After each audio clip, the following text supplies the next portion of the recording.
നമസ്കാരം. മലയാളി വാർത്തയിലേക്ക് സ്വാഗതം. പാളയത്തെ ഒറ്റമുറി വീട്, അതിനുള്ളിൽ ബിജു എന്ന യുവാവ്. ഈ യുവാവിനെയാണ് ഇന്ന് രാവിലെ അതിക്രൂരമായി കൊല്ലപ്പെട്ട നിലയിൽ കണ്ടെത്തിയത്.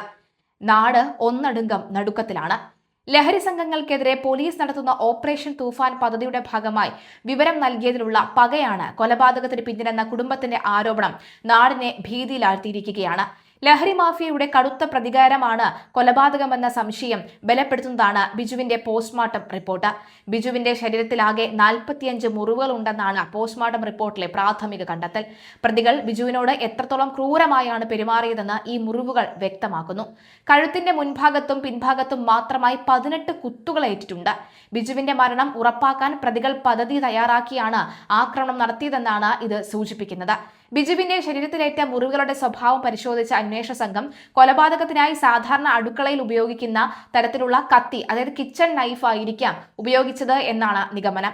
വീടിനുള്ളിൽ നടന്ന മൽപ്പിടുത്തത്തിനിടയിലാണ് ഇത്രയും അധികം കൂടുതൽ ഏറ്റതെന്നാണ് കരുതുന്നത്. പ്രതികൾ കൃത്യമായ ആസൂത്രണത്തോടെയാണോ എത്തിയത് എന്ന കാര്യം പോലീസ് പരിശോധിച്ചു വരികയാണ്. പൊതുജന പങ്കാളിത്തത്തോടുകൂടി ലഹരി സംഘങ്ങളെ പിടികൂടാൻ പോലീസ് ആവിഷ്കരിച്ച ഓപ്പറേഷൻ തൂഫാൻ പദ്ധതിയുടെ ഭാഗമായി ബിജു പോലീസിന് രഹസ്യ വിവരങ്ങൾ നൽകിയിരുന്നുവെന്ന കുടുംബം വെളിപ്പെടുത്തുന്നു.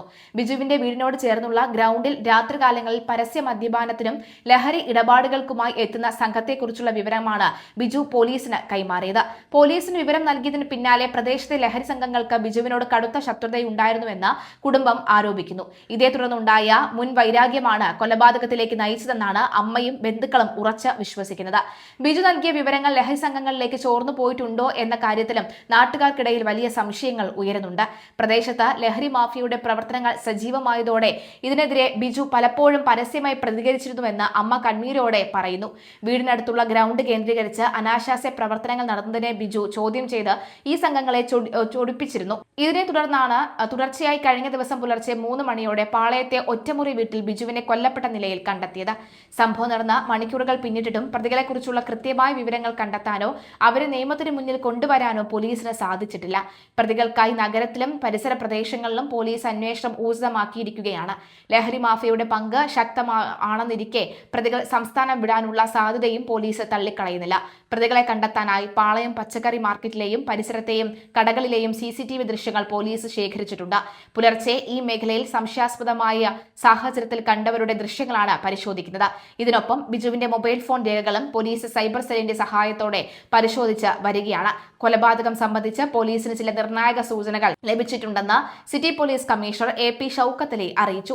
ഓപ്പറേഷൻ തൂഫാൻ വിവരങ്ങളുമായി ബന്ധപ്പെടുത്തി കുടുംബം ഉന്നയിച്ച ഗുരുതരമായ ആരോപണങ്ങൾ പ്രത്യേക സംഘം പരിശോധിക്കും.